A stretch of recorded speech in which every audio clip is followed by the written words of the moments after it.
This is where everything starts. Not with an explosion, not even with Goldorak. It starts with a boy in a barn and another falling from the sky. We meet Actarus, quiet, focused, living on Earth under a false name, hiding in plain sight on a ranch, carrying a past no one around him understands. From the very first moment, he's not just a hero, he's someone in hiding. Not just from others, but maybe from himself. He moves hay with the kind of stillness that only comes from deep grief. He doesn't talk much, doesn't need to. You feel the weight in his silences, the way he turns away from others, the way he looks up at the stars, not with wonder, but with memory. And then comes Alcor, full of questions, theories, excitement. He's fast, smart, driven. He wants to connect with whatever's out there, and he's convinced he's ready. But what happens when someone who wants to make first contact meets someone who already has, and barely survived it? The ones who destroyed Actarus' planet are still out there. They call themselves the Vega Empire. No peace, no negotiation, just conquest. And now, they've set their sights on Earth. That's this episode. Alcor sees the universe as a frontier. Actarus sees it as a graveyard. That difference is everything. Alcor pushes forward, asks questions, follows strange lights, even when he's warned not to. He believes knowledge will protect him.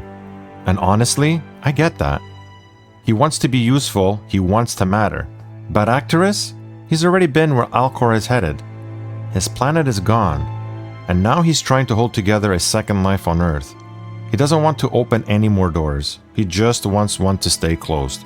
So when Alcor shows up, loud, direct, asking about his saucer, Actarus barely even looks at him. That indifference, it's not pride, it's protection. Because the moment he sees Alcor for real, he'll have to act. He'll have to care. And he's already lost enough. This isn't a story about whether the world is in danger. It is.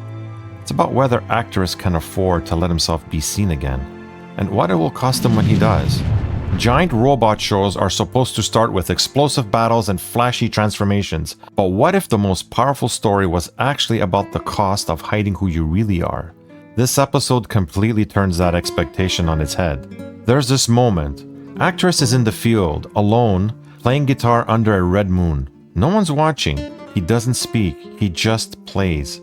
And then he breaks. You see it. His shoulders tense. His hand freezes on the strings. It's exactly where everything comes to a head. That moment of vulnerability where we finally see beneath the careful facade he's built. He doesn't want to fight. Je ne veux plus le piloter. J'ai trouvé une planète si belle. He doesn't want to climb back into that thing, because Goldorak isn't just a machine. It's everything he lost. Everything he had to steal just to survive. But then Alcor goes up, chasing peace, chasing proof, and they shoot him down, because that's what Vega does. And in that second, Actarus doesn't hesitate. He rides, he transforms, he becomes again, and Goldorak rises. Goldorak isn't just a robot. It's the last weapon of a dying planet. And now, it's the only thing standing between Earth and the Empire that destroyed his home. One thing this episode does so well? It waits. There's no dramatic reveal of Goldorak right away. No flashy transformation at the start. It holds that moment back. Builds tension with glances, with quiet, with stillness. And when it finally breaks, that motorcycle dive into the lake, it hits. Not because it's loud, but because it's earned. That dive is a literal plunge into his past, into the identity he's been trying to keep submerged.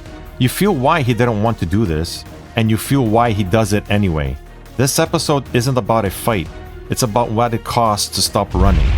About choosing to protect a world that doesn't even know it's in danger. So here's my question.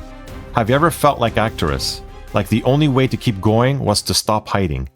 As a kid, I didn't understand a word of this. Literally, the show was in French and I wasn't fluent.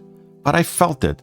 I didn't need subtitles to know that Actarus was sad, that something in him had cracked, that even when he stood tall, something inside stayed bowed. And now, I still feel it.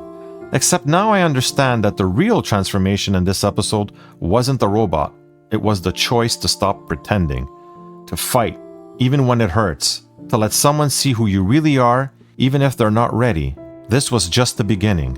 And even now, All these years later, it still feels like something big is waking up.